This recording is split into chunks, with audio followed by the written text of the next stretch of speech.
acabemos con la guerra, con las envidias, con los conflictos. Tú puedes ser parte de ello. El camino es elegir el bando. O eres parte del problema, o eres parte de la solución. Hazlo por nuestros hijos, o eres parte de nuestro futuro. Hazlo por nuestros hijos, nuestros nietos, nuestro futuro. Hagadlo por nuestros hijos, nuestros nietos, nuestro futuro. Hagamos el amor, humanidad más consciente y decente. Sí, más consciente y decente.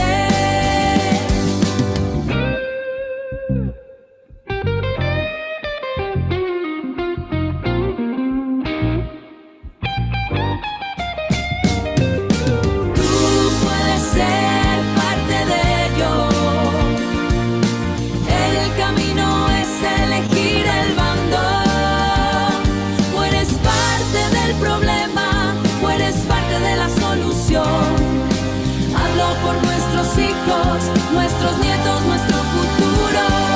Hagamos el amor a humanidad más consciente y decente.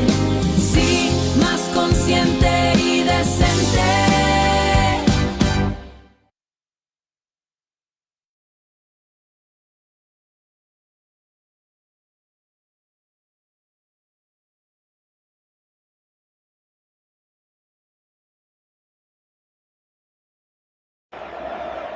Hoy es viernes, viernes de derechos humanos.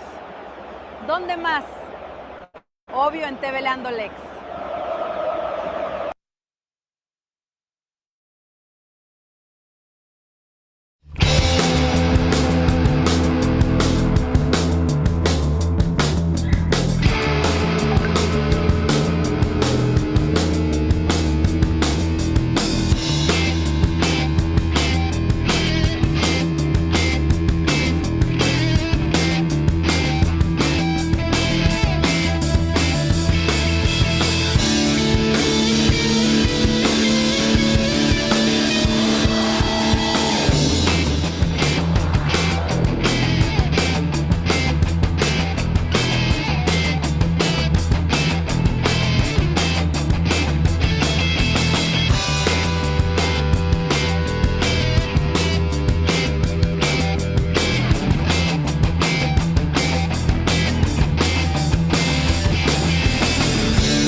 Nos vemos todos los miércoles en el foro del Foro de Integración Cultural y Académica por TV Andor-Lex, 12 horas México, 13 horas Bogotá.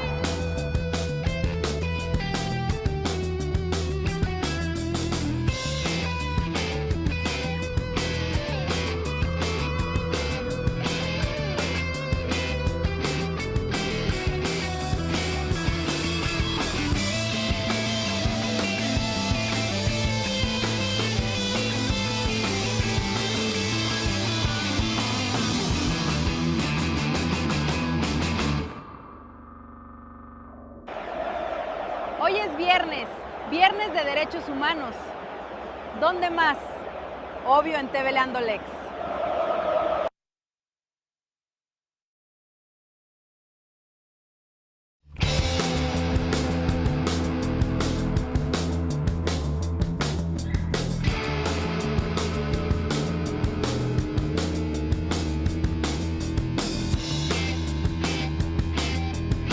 Latinoamérica, escucha, despierta tu mente, atrévete a pensar, cuestiona todo, rompe la verdad.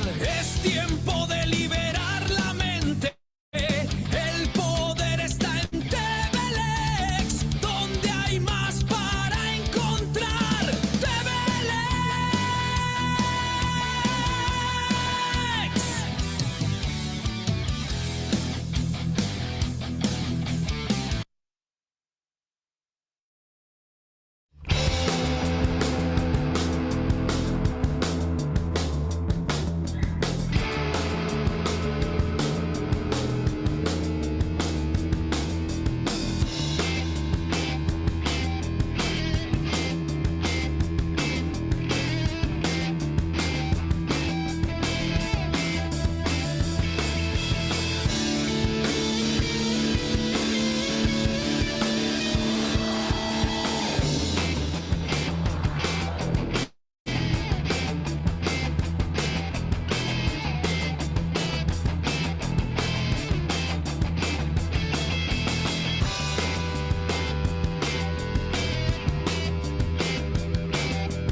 derrota es inevitable. No olvidaré que soy humano.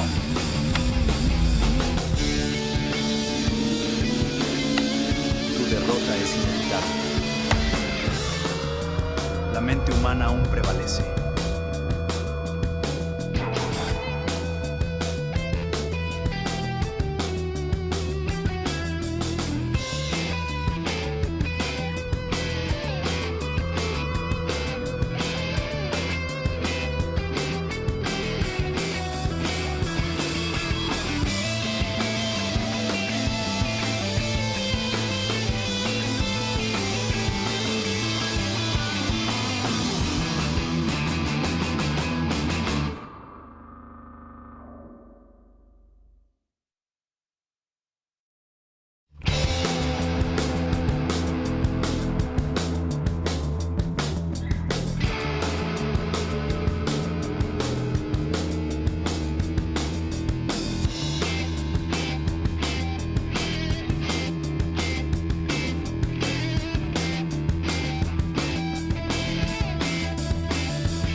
Nos vemos todos los miércoles en el foro del Foro de Integración Cultural y Académica por TV Andor-Lex, 12 horas México, 13 horas Bogotá.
Hoy es viernes de derechos humanos. ¿Dónde más? Obvio en TV Lex.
Muy buenas tardes, sean todas y todos bienvenidos a Viernes de Derechos Humanos, en su 21ª temporada, organizado por el Colegio de Abogados Procesalistas Latinoamericanos y la revista Primera Instancia.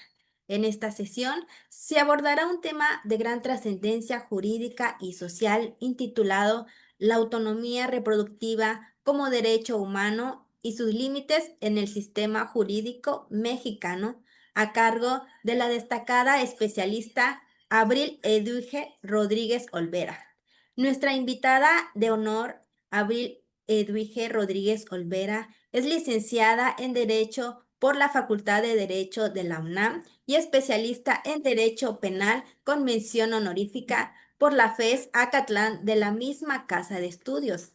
Cursó la especialidad en Derecho Civil en el posgrado de la UNAM y actualmente se encuentra cursando el último semestre de la maestría en Derecho Procesal Penal con especialidad en juicios orales en el Centro de Estudios Superiores en Ciencias Jurídicas y Criminológicas. Ha realizado diplomados en Derecho Procesal, Fiscal, Juicio de Amparo y Derechos Humanos en la Suprema Corte de Justicia de la Nación, además de participar en cursos sobre docencia con perspectiva de género, inteligencia artificial aplicada y técnicas de litigación oral. Se desempeña como abogada litigante desde 2010 y como profesora en la FES Acatlán, Universidad Humanitas y Universidad de Londres. También forma parte del padrón de tutores de posgrado y ha fungido como sinodal en exámenes de grado en la UNAM y en la Universidad de Londres. Estimada especialista Abril Rodríguez, su intervención permitirá un análisis fundamentado sobre un tema que exige respuestas claras desde el derecho y los derechos humanos. Invitamos a nuestro auditorio a participar con preguntas y comentarios, ya que al final les daremos voz. Así que sin más preámbulos, otorgamos el uso de la palabra a nuestra invitada de honor, la especialista Abril Edwige Rodríguez Olvera. Bienvenida. Muchas gracias. Muy buenas tardes. Pues quiero comenzar expresando mi más profundo agradecimiento al doctor Jaime Martínez Lascano por esta amable invitación para participar en este importante espacio de reflexión jurídica. También quiero agradecer a todas las personas que nos acompañan a través de esta transmisión desde distintos lugares. Es un verdadero honor poder compartir con ustedes algunas reflexiones sobre un tema que sin duda se encuentra entre los grandes debates jurídicos de nuestro tiempo, la autonomía reproductiva. Y quisiera comenzar con una pregunta muy sencilla. ¿Cuántas veces hemos escuchado hablar de derechos reproductivos? Probablemente muchas. Sin embargo, si preguntáramos qué significa realmente la autonomía reproductiva, seguramente encontraríamos respuestas muy distintas. Algunas personas tal vez pensarían inmediatamente en la maternidad, otras pensarían en el aborto, algunas más hablarían de planificación familiar, pero la realidad es que la autonomía reproductiva nos obliga a reflexionar sobre algo mucho más profundo.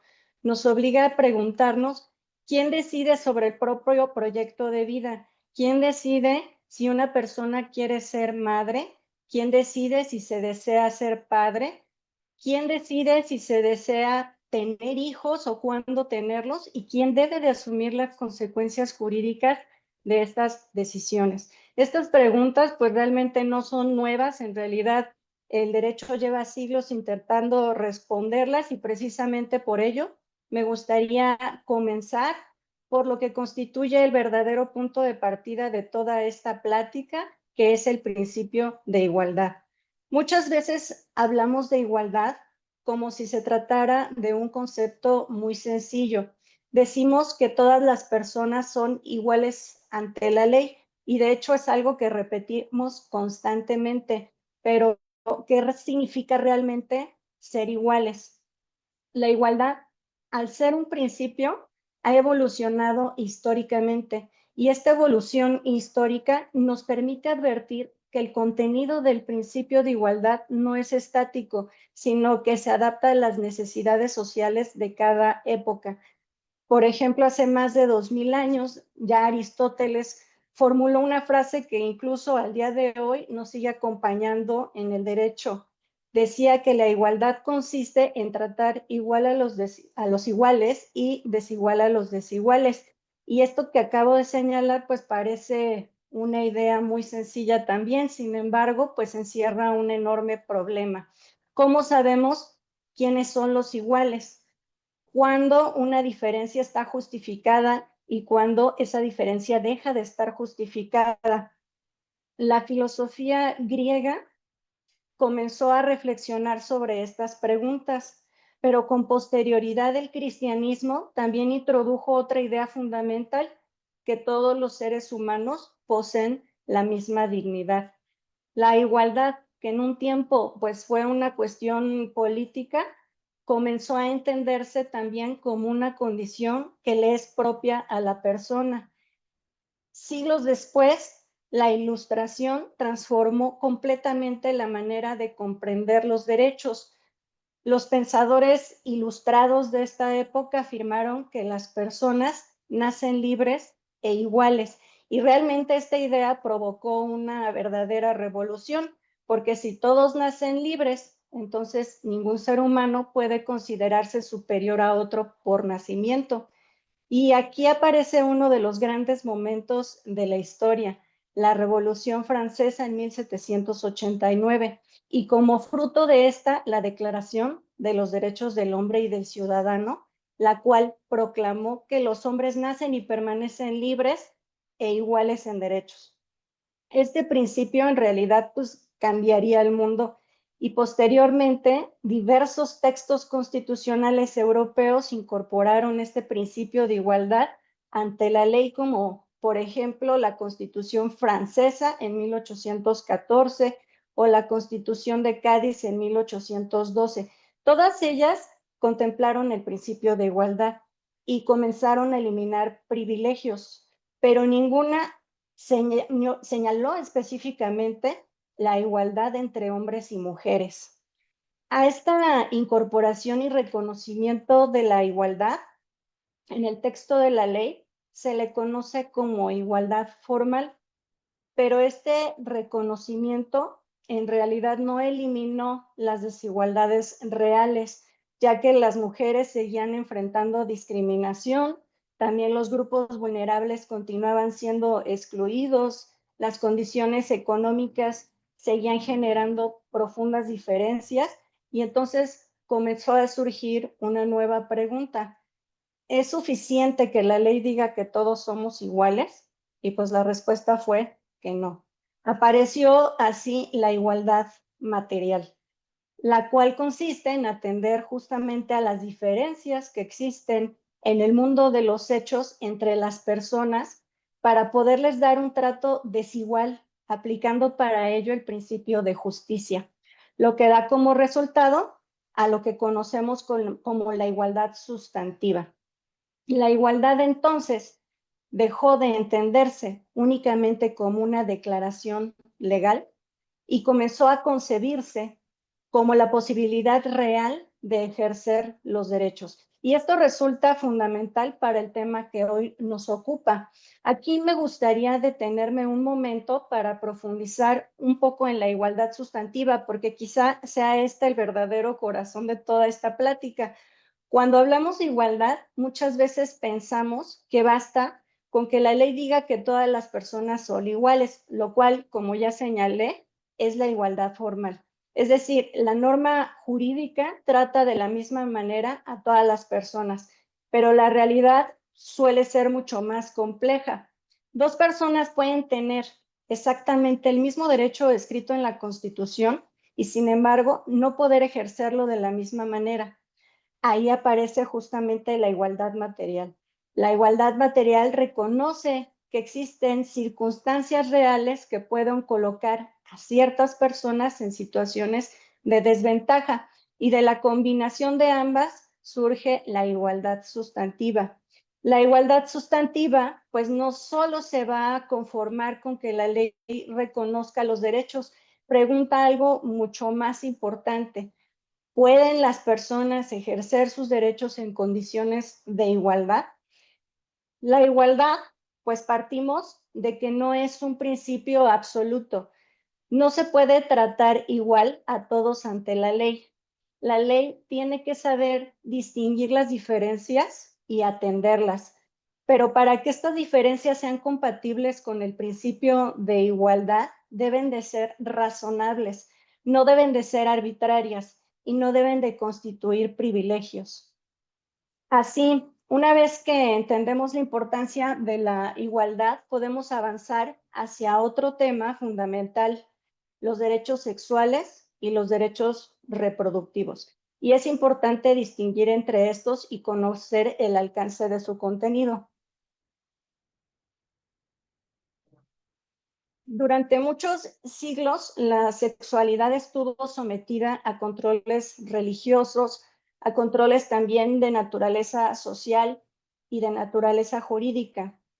Se establecía cómo debía de comportarse una persona, qué relaciones eran aceptables, qué conductas eran sancionadas. La sexualidad femenina, de manera muy particular, estuvo rodeada de prohibiciones. La capacidad de decidir sobre la propia vida sexual era extremadamente limitada.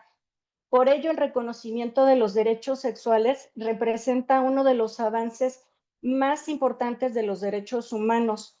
Los derechos sexuales permiten a las personas ejercer su sexualidad de manera libre, responsable e informada.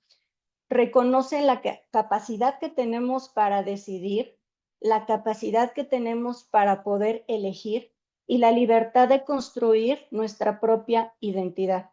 Pero estos derechos no surgieron de manera espontánea, sino que son el resultado de largos procesos de transformación social. Para el tema que nos ocupa, uno de los más importantes fue el anarquismo, que fue un movimiento ideológico que surge en el siglo XIX y dentro de sus ideales contemplaba la igualdad, la libertad y el antisexismo. Pero como aún esta corriente no abarcaba esta igualdad entre hombres y mujeres, del anarquismo surge una ramificación que se le denominó anarquismo feminista o anarcofeminismo. Y justamente esta ramificación buscaba la igualdad entre hombres y mujeres. Este movimiento con posterioridad daría paso al feminismo. Y es precisamente a partir de estos que comienza a desarrollarse los derechos reproductivos. Cuando hablamos de derechos reproductivos, muchas veces pensamos nada más en la maternidad. Sin embargo, los derechos reproductivos son mucho más amplios.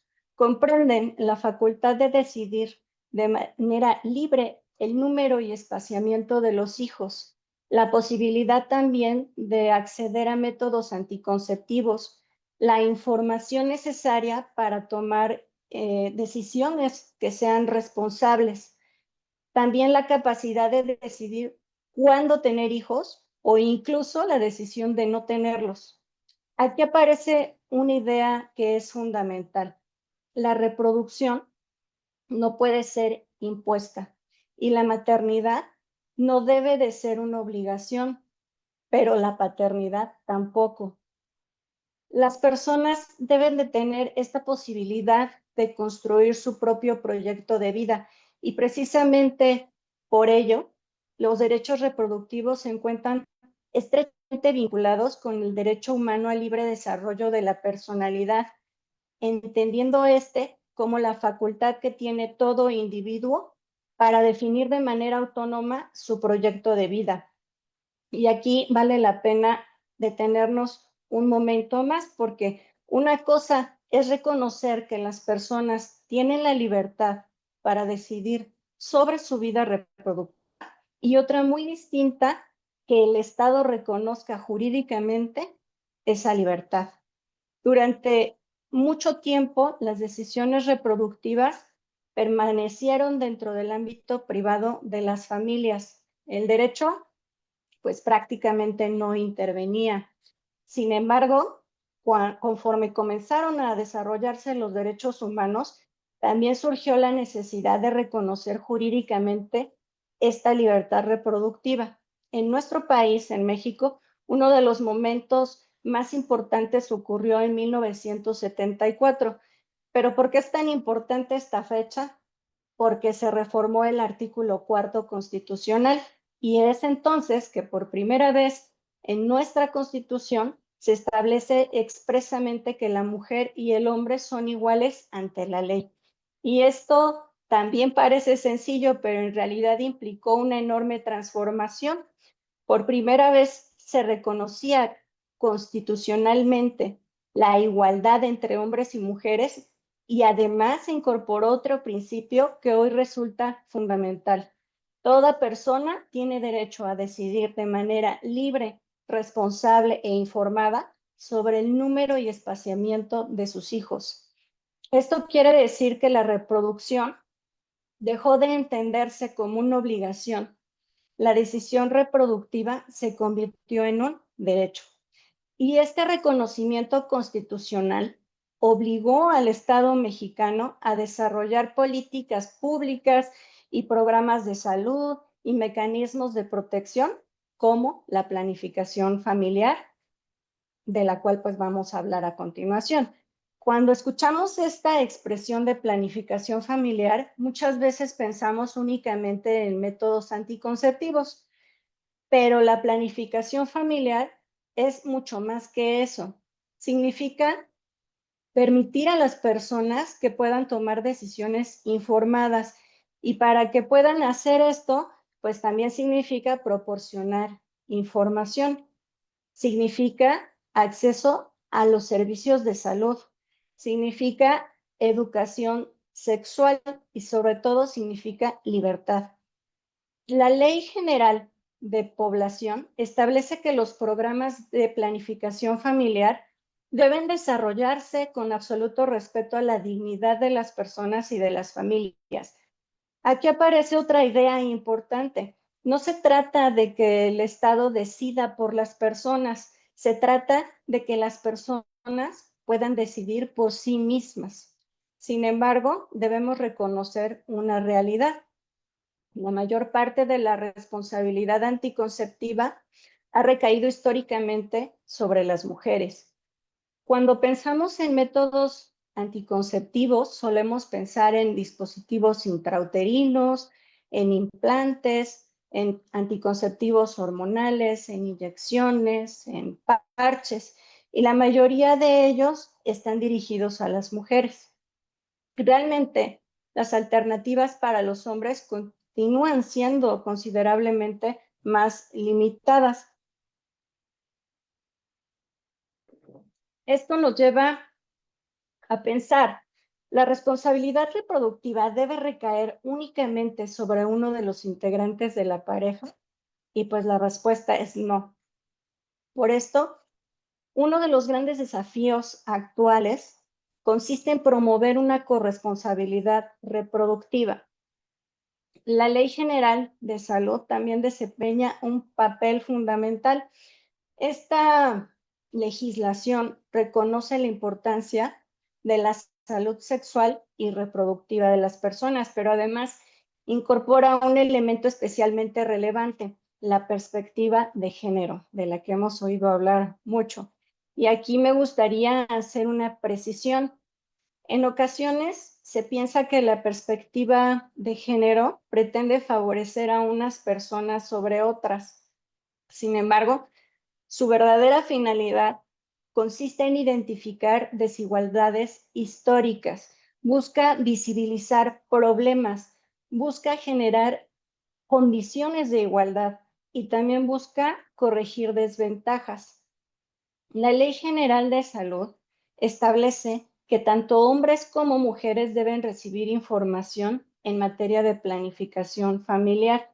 Y esto es importante porque los derechos reproductivos no pertenecen únicamente a un sexo, pertenecen a las personas. Y precisamente aquí comenzamos a acercarnos al núcleo de la reflexión. Permítanme plantear una pregunta. ¿Qué significa realmente ser autónomo? Generalmente pensamos en independencia, en libertad, en capacidad de decisión, y la autonomía reproductiva significa precisamente eso, la posibilidad de decidir sobre la propia reproducción, la posibilidad de decidir si se desea tener hijos, cuándo tenerlos, cuántos tener o incluso no tenerlos. Estas decisiones modifican profundamente la vida de las personas. Pensemos por un momento en lo que implica la maternidad o la paternidad. No se trata solamente de una circunstancia meramente biológica, se trata de un cambio en el proyecto de vida de los individuos. Cambian las responsabilidades, cambian las relaciones familiares, también cambian las condiciones económicas y las expectativas personales. Y justamente es por esta razón que la autonomía reproductiva se encuentra íntimamente vinculada con la dignidad humana, porque la dignidad supone reconocer a las personas como capaces de tomar decisiones sobre su propia vida y también se vincula con otro derecho humano que es el libre desarrollo de la personalidad. Cada individuo tiene derecho a construir su propio proyecto de vida, a poder definir sus metas, sus aspiraciones, sus prioridades. La decisión reproductiva forma parte justamente del proyecto de vida de las personas. Sin embargo, aquí aparece un problema complejo. Las decisiones reproductivas involucran a dos personas y esto nos conduce a una de las cuestiones más difíciles de esta plática. Para comprender el debate actual, es importante reconocer la historia. Durante siglos, las mujeres enfrentaron profundas desigualdades, se limitaron sus oportunidades educativas, se restringió su participación política, se redujo su capacidad de decisión. La maternidad era concebida como un destino inevitable. La función reproductiva incluso se consideraba una obligación. Por ello, el reconocimiento de los derechos reproductivos de las mujeres constituye una de las conquistas más importantes de los derechos humanos contemporáneos, porque implican la posibilidad de decidir, la posibilidad de planificar, la posibilidad de construir un proyecto de vida propio. Todo esto representa avances que son fundamentales. La perspectiva de género ha permitido identificar desigualdades que durante mucho tiempo permanecieron invisibles. Ha permitido comprender que la igualdad formal no siempre garantiza la igualdad real y justamente precisamente por esto que la igualdad sustantiva adquiere una enorme importancia. No basta con afirmar que hombres y mujeres son iguales, sino que es necesario preguntarnos si realmente pueden ejercer sus derechos en condiciones equivalentes. Y esto conduce a un tema delicado, el derecho a la paternidad y a la no paternidad. Aquí quisiera invitarlos a reflexionar. Cuando las decisiones reproductivas coinciden, pues generalmente no existe conflicto. Dos personas deciden convertirse en padres, dos personas desean formar una familia, pero ¿qué ocurre cuando las decisiones no coinciden? ¿Qué sucede cuando una persona desea asumir la maternidad y la otra no desea asumir la paternidad? ¿Qué ocurre cuando existen proyectos de vida distintos? Estas preguntas generan enormes debates. La diferencia biológica que existe entre hombres y mujeres resulta indiscutible, ¿no? El embarazo ocurre en el cuerpo de la mujer y esta es una realidad que no puede ignorarse. Sin embargo, también surgen interrogantes respecto de las consecuencias jurídicas de las decisiones reproductivas. Existen diferencias jurídicas que deban ser analizadas desde la igualdad y la no discriminación. No se trata de desconocer estas diferencias biológicas, Se trata de preguntarnos si las consecuencias jurídicas derivadas de dichas diferencias resultan razonables.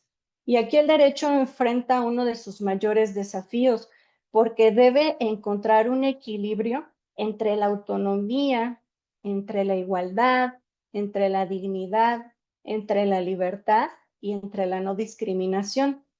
Y hasta ahorita hemos hablado de igualdad, hemos hablado de derechos sexuales, hemos hablado de derechos reproductivos y hemos hablado de la autonomía.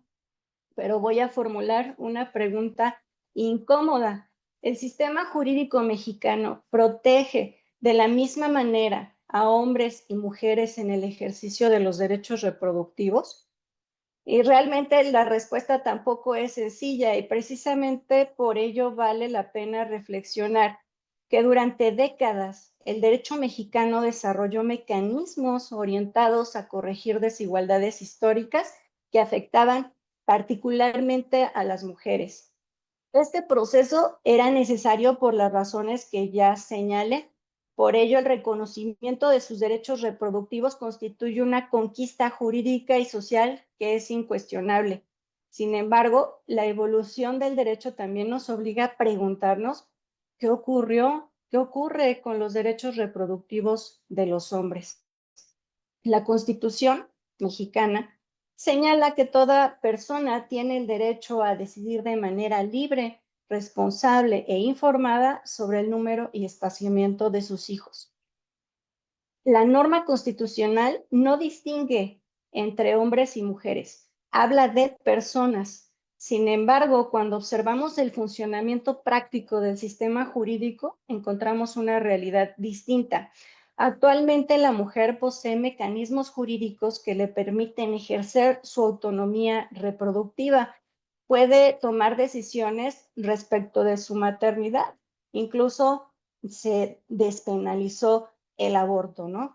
Puede acceder a servicios de salud reproductiva, puede ejercer derechos vinculados con su reproducción. Todo esto resulta plenamente justificable. El problema aparece cuando analizamos la posición jurídica del hombre. Y aquí debemos preguntarnos, ¿qué mecanismos tiene un hombre para ejercer su derecho reproductivo cuando existe desacuerdo? Y la respuesta, pues, es prácticamente ninguno.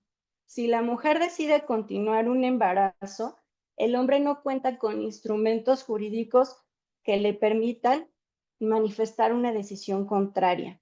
Si la mujer decide interrumpir el embarazo, tampoco existe participación jurídica del hombre. La decisión reproductiva se encuentra jurídicamente concentrada en una sola persona. Por supuesto que, como ya señalé, las diferencias biológicas son evidentes, ya que el embarazo pues ocurre en el cuerpo de la mujer y nadie puede discutir esa realidad, pero las consecuencias jurídicas derivadas de esa diferencia merecen ser analizadas, porque la igualdad sustantiva nos obliga a preguntarnos si las consecuencias legales distribuyen de manera equilibrada derechos y obligaciones. Y aquí encontramos una de las principales carencias del sistema jurídico mexicano. El hombre puede quedar sujeto a obligaciones derivadas de una decisión respecto de la cual no tuvo participación jurídica. No se trata de negar la autonomía reproductiva de las mujeres. Se trata de analizar si el sistema jurídico ha dejado completamente fuera del debate a los derechos reproductivos masculinos. Y ha sido así, y si ha sido así, entonces puede hablarse de igualdad cuando uno de los sujetos involucrados carece de mecanismos jurídicos para ejercer su voluntad reproductiva. Tal vez algunas personas pudieran responder que sí y otras pudieran decir que no. Es ahí la importancia de este debate. La igualdad no consiste únicamente en reconocer derechos, también implica examinar si todas las personas cuentan con posibilidades reales para poderlos ejercer.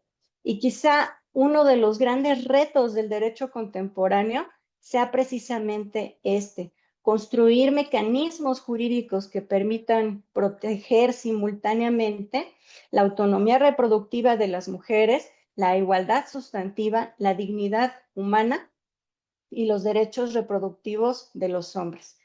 No se trata de sustituir unos derechos por otros. No se trata de disminuir la protección alcanzada por las mujeres. Se trata de ampliar la discusión, porque los derechos humanos no deben de entenderse como una competencia entre personas, deben entenderse como una búsqueda permanente de igualdad. Permítanme plantear una situación. Una pareja enfrenta un embarazo no planeado. La mujer decide continuar con la gestación y el hombre manifiesta que no desea asumir la paternidad. ¿Qué sucede jurídicamente? La respuesta es sencilla. No existe un mecanismo legal que permita al hombre manifestar jurídicamente su decisión reproductiva. Sin embargo, sí existen consecuencias jurídicas. Y esto resulta importante porque el sistema jurídico mexicano impone diversas cargas, como la obligación alimentaria, el reconocimiento de la filiación, de responsabilidades derivadas de la patria potestad, consecuencias patrimoniales, responsabilidades de crianza, deberes familiares. Es decir, el hombre puede quedar sujeto a consecuencias jurídicas permanentes que pueden trastornar su plan de vida, derivadas de una decisión respecto de la cual no tuvo participación jurídica. Esta ausencia de alternativas coloca al hombre en una situación de desigualdad sustantiva, pues este trato diferenciado no está derivando de criterios objetivos, racionales o proporcionales, sino de estereotipos de género que históricamente han asignado al hombre el papel exclusivo de proveedor económico y que socialmente se le reclama hacerse cargo. Y aquí aparece otra pregunta que les quiero formular. ¿Consentir una relación sexual implica necesariamente consentir la paternidad? Al respecto, a mí me agradó mucho una opinión que da la profesora Laurie Schreck, que cuestiona precisamente esta idea y plantea que los hombres no deberían ser automáticamente penalizados por el simple hecho de haber mantenido relaciones sexuales. Esto pues era un poco lo que pasaba también con las mujeres, ¿no? Y por lo que se luchó. Esto no significa entonces el desconocer la protección de las mujeres. Tampoco esto implica desconocer el interés superior de la niñez. Significa simplemente abrir una discusión jurídica. Nuestro sistema jurídico ha desarrollado una importante protección de la maternidad y esto es absolutamente comprensible debido a que históricamente las mujeres han enfrentado condiciones de discriminación. Tenemos, por ejemplo, en la jurisprudencia mexicana, la tesis con registro 2019-716, que reconoce que el despido de una trabajadora embarazada debe analizarse con perspectiva de género para evitar actos discriminatorios. También está otro ejemplo que es la tesis con registro 2018-944, que protege el derecho a la lactancia y establece que los juicios que involucren este derecho deben resolverse prioritariamente en atención al interés superior de la niñez. Y estos avances son muy importantes, nadie puede negar su relevancia.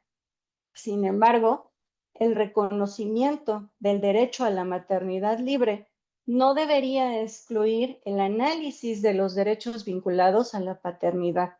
Y aquí encontramos la principal carencia del sistema. La mujer dispone de mecanismos jurídicos relacionados con su autonomía reproductiva. El hombre, en cambio, carece de instrumentos legales que le permitan decidir respecto de la paternidad ante un embarazo no planeado. Esto genera una asimetría y la pregunta vuelve a ser la misma. ¿Existe igualdad sustantiva? Y es importante reflexionar que si durante las primeras etapas del embarazo el sistema jurídico reconoce que la decisión de continuar o interrumpir un embarazo corresponde a la mujer debido a su integridad física y a su proyecto de vida, entonces resulta legítimo preguntarse si deberían existir mecanismos jurídicos que permitan al hombre expresar formalmente su decisión reproductiva. Esto no implica, como ya señalé, el desconocer el interés superior de la niñez. Implica buscar soluciones equilibradas. El derecho a la no paternidad debe analizarse a la luz del libre desarrollo de la personalidad, de la igualdad sustantiva y de la salud genésica que ha sido reconocida por el Comité de Derechos Económicos, Sociales y Culturales. Y antes de concluir, me gustaría compartir una reflexión final que considero indispensable. Hasta este momento hemos analizado cómo ha venido evolucionando el principio de igualdad, cuál es el alcance de los derechos sexuales y reproductivos, qué protección ha recibido la autonomía reproductiva de las mujeres y cuáles son esos vacíos jurídicos que actualmente enfrenta la autonomía reproductiva masculina. Sin embargo, identificar un problema no es suficiente. El derecho también debe ofrecer soluciones. Por ello, yo considero necesario avanzar hacia una reforma del marco jurídico mexicano que permita armonizar la protección de los derechos reproductivos con el principio constitucional de igualdad. Esta propuesta no parte de la idea de disminuir o restringir los derechos que históricamente han conquistado las mujeres. Esos derechos constituyen, como ya dije varias veces, avances fundamentales en materia de derechos humanos y deben de permanecer plenamente protegidos. Lo que se propone, pues, es ampliar el alcance del principio de igualdad para reconocer que esta autonomía reproductiva también debe de analizarse desde la perspectiva masculina, sin desconocer las diferencias biológicas existentes entre hombres y mujeres.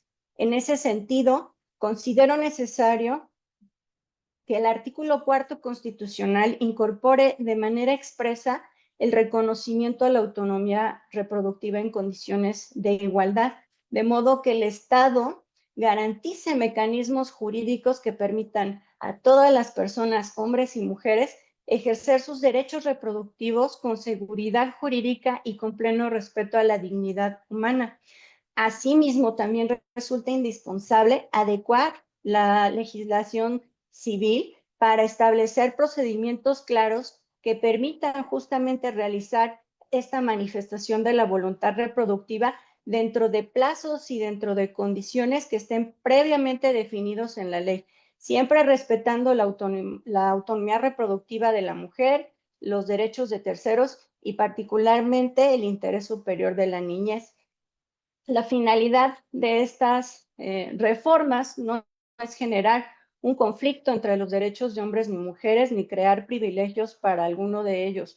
Su propósito es construir un sistema jurídico más coherente con los principios de igualdad sustantiva, el libre desarrollo de la personalidad, la autonomía y la no discriminación, evitando que existan cargas jurídicas permanentes derivadas de situaciones que, como ya señalamos, respecto de las cuales una de las partes carece por completo de participación jurídica.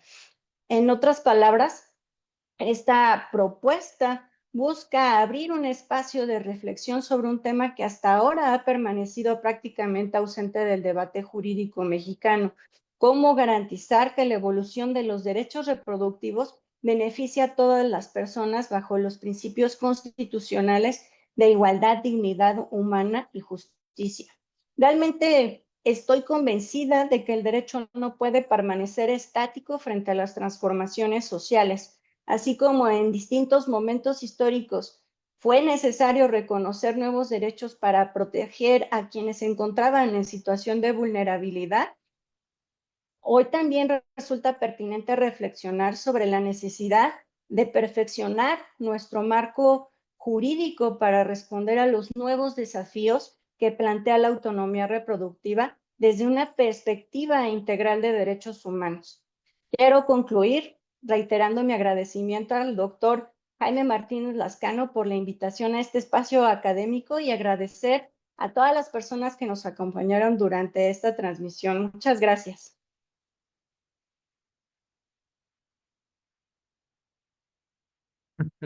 Hola, ¿qué tal? Buenas tardes. Te he estado escuchando. Abril ha sido una Hola, doctor. exposición muy brillante, muy completa, que abre también muchas dudas porque es un tema elemental, porque estamos hablando de la propia vida del ser humano. Ahora, habría que hacer una distinción entre lo que es la equidad y lo que es la igualdad, porque el hecho de que se diga que los seres humanos somos iguales, se parte de una falacia, porque realmente los seres humanos somos tan diversos como cada uno. Por eso existe el libre desarrollo de la personalidad. Desde tu punto de vista, ¿este problema debe de tratarse con un parámetro de igualdad o un parámetro de equidad?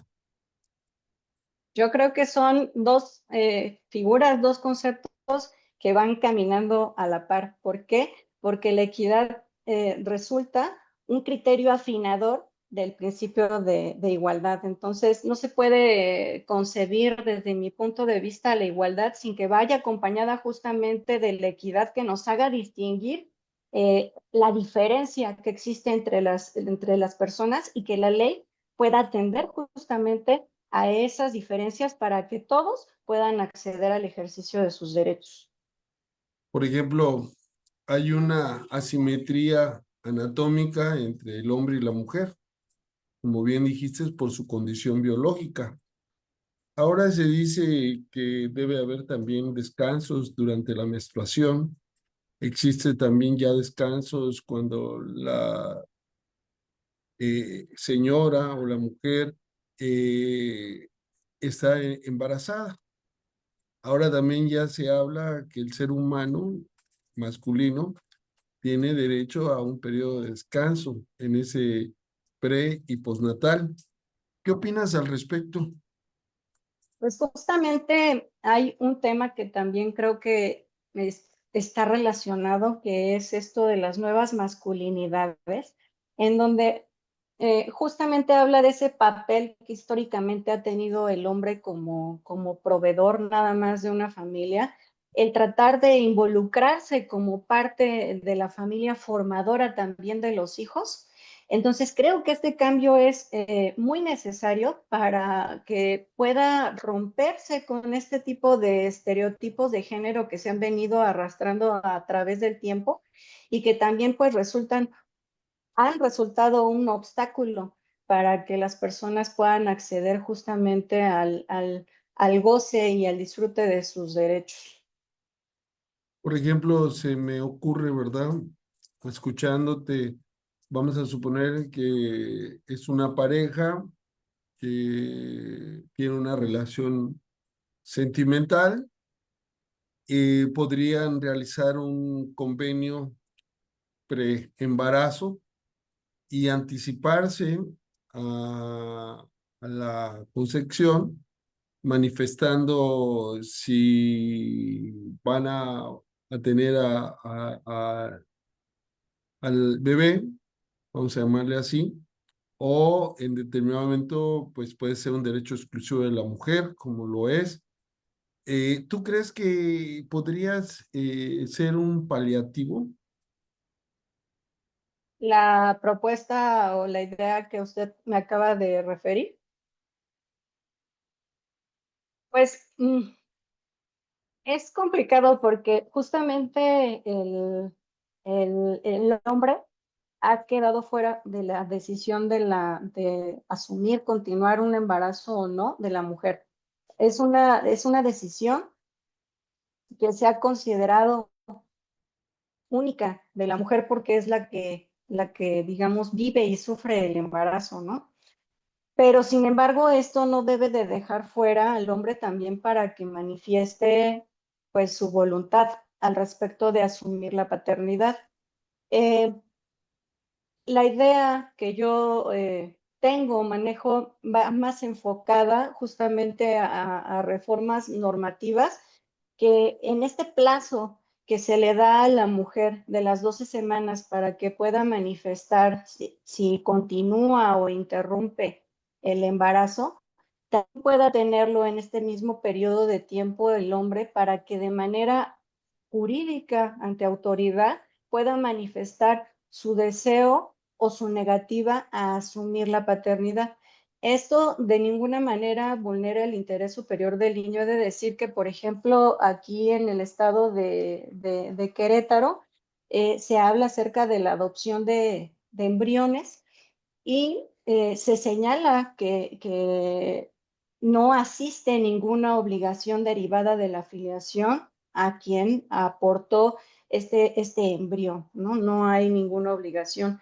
También el Código Civil del Distrito Federal en el artículo 293 habla acerca de la donación de gametos y en la reproducción asistida y únicamente reconoce parentesco cuando se tuvo la voluntad de procrear. Es decir, ya empieza a haber como pequeños vestigios en donde se empieza a atender a la voluntad procreacional para poder determinar la imposición de obligaciones, las cuales pues de ninguna manera tienen que ser automáticas. Sí, también se ha determinado que cuando la mujer no puede procrear, puede una tercera persona pues tener la implantación de la fecundación, ¿no? Y entonces hubo dos casos que recuerdo en este momento, de una pareja homosexual y de una pareja heterosexual. Ambos solicitaron, en diferentes partes, ambos solicitaron durante el embarazo, apenas llevaba 3 semanas en el caso de uno y 4 semanas en el caso de otro. Y ambos solicitaran que se les expidiera en el registro civil una acta de nacimiento provisional. El registro civil se los negó y entonces promovieron un juicio de amparo. Y el juicio de amparo determinó que estaba obligado en determinado momento el registro civil a emitir un acta de nacimiento provisional donde se cuidaran los nombres de los padres y también que no se incluyera el nombre de, vamos a llamar, la madre gestante, ¿no? Porque realmente no era producto de una situación más que contractual, que es algo muy también difícil. Creo que solamente se regula en Querétaro y en Tabasco.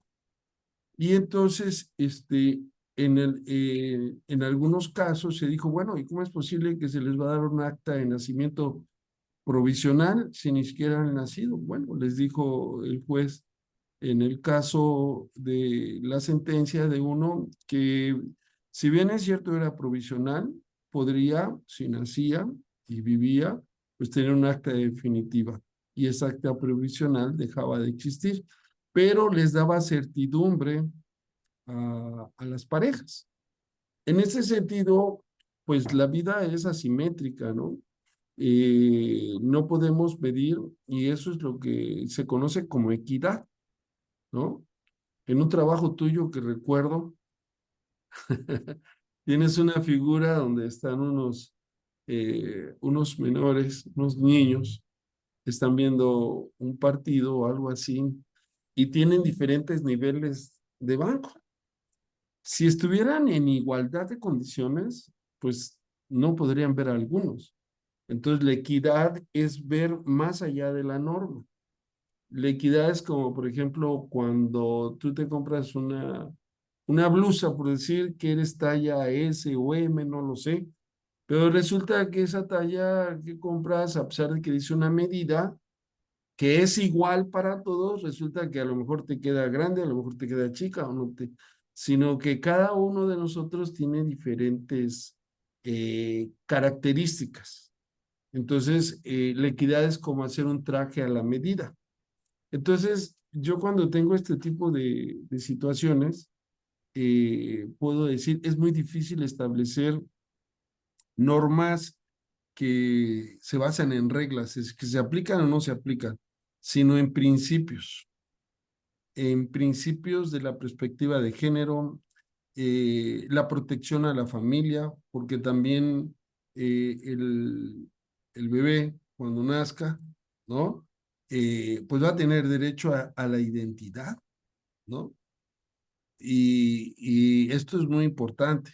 A veces uno lo ve como secundario, pero me tocó el caso de un matrimonio que el padre abandonó realmente al hijo y solamente lo que tenía del padre es que llevaba el apellido de él. Entonces cada vez que le decían su nombre sentía él cierta no identidad. Entonces él decía, bueno, yo me quiero apellidar como mi mamá, porque al señor ni lo conocí, ni sé quién es mi padre. Bueno, hicimos un trámite en el registro civil, lo negaron y a través del amparo se otorgó el cambio inclusive de apellido por este concepto que has manejado muy bien, que es el libre desarrollo de la personalidad. Manuel Donadiu dice, me gustó la exposición, me encantaría ver o llevar un juicio para obtener la declaración de legitimación al no ejercicio de la paternidad masculina o femenina. Y pregunta, ¿pueden compartir los datos de las sentencias de actas de nacimiento provisionales? Bueno, Manuel, claro, con mucho gusto. Ahí te ponemos el link. Y también dinos de qué país eres, porque yo me refiero a México, ¿no? Y si bien es cierto, hay un sistema interamericano en el cual 20 países somos parte, ahí sí toda la jurisprudencia que crea la Corte Interamericana, pues es vinculatoria.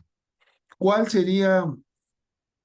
Porque es un tema que no va a acabar, ¿eh? No va a acabar, pero hay que seguir reflexionando porque es la vida misma, la base de una sociedad, la seguridad para los futuros seres humanos y también el derecho a una familia digna, digna no en el sentido de cuantitativo, sino cualitativo.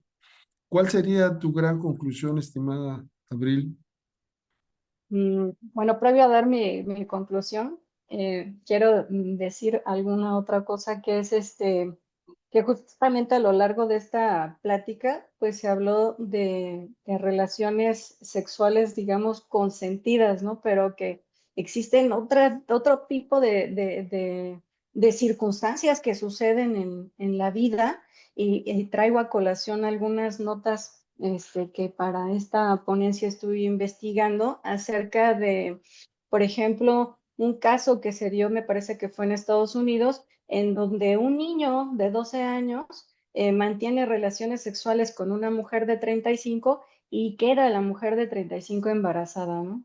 Entonces, ahí hablamos de una situación también compleja, ¿no? Y de si se deben o no se deben imponer estas cargas derivadas de la filiación a ese menor de edad, ¿no? Otra situación que también vi fue la de un beisbolista, me parece, en donde mantiene relaciones sexuales, pero orales con una mujer y la mujer resulta que va al laboratorio y con el semen se realiza una inseminación artificial y después le mandó a decir que tenía que darle cierta cantidad de dinero para no hacer pública la noticia, ¿no? Entonces, ¿qué pasa cuando no existe de manera tajante la voluntad para que se pueda dar justamente un embarazo y que incluso va en contra justamente de la voluntad de las personas? Entonces, ¿se deben de atribuir estas cargas o no se tienen que atribuir?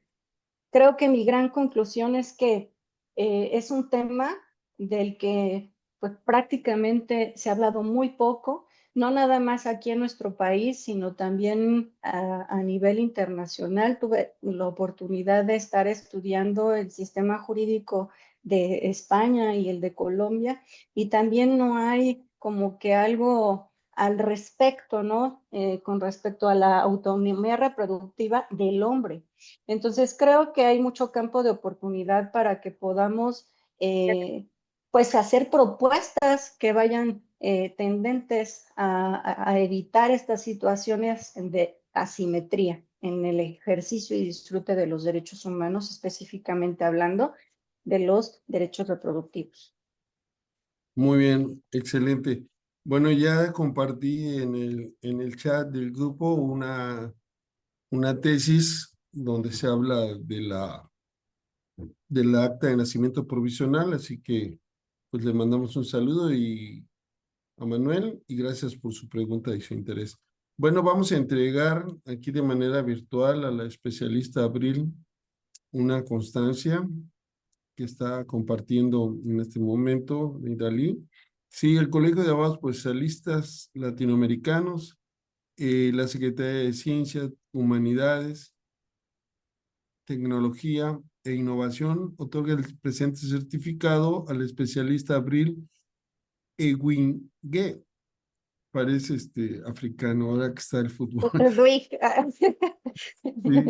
Rodríguez Olvera, por su destacada participación en el Foro Viernes de Derechos Humanos en su 21 temporada con la conferencia magistral La autonomía reproductiva como derecho humano y sus límites en el sistema jurídico americano. Su intervención constituye un aporte significativo que fortalece la conciencia colectiva en torno a la defensa de la dignidad, la igualdad y la justicia, pilares esenciales para la vigencia plena de los derechos humanos. Bueno, dada en México el 3 de julio del 2026. Muchas gracias por tu participación. Ha sido muy interesante escucharte y nos vemos pronto. ¿Dónde más? Sí, doctor, muchas gracias en TVLex. En TVLex, exacto. Gracias. Y a todas Hasta las que luego. nos siguen y nos siguieron, les mandamos un fuerte abrazo y los invitamos a reflexionar sobre estos temas. Todos los miércoles tenemos foro de integración cultural y académica con un colega Whitman Díaz, el doctor Whitman Díaz desde Colombia y también el doctor Manuel Orozco Pulido de Guadalajara, Jalisco. Así que hasta pronto. Feliz fin de semana. Hasta luego. Igualmente. Cuídense mucho. Gracias.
Nos vemos todos los miércoles en el Foro de Integración Cultural y Académica por TV Andorbajo Lex, 12 horas México, 13 horas Bogotá.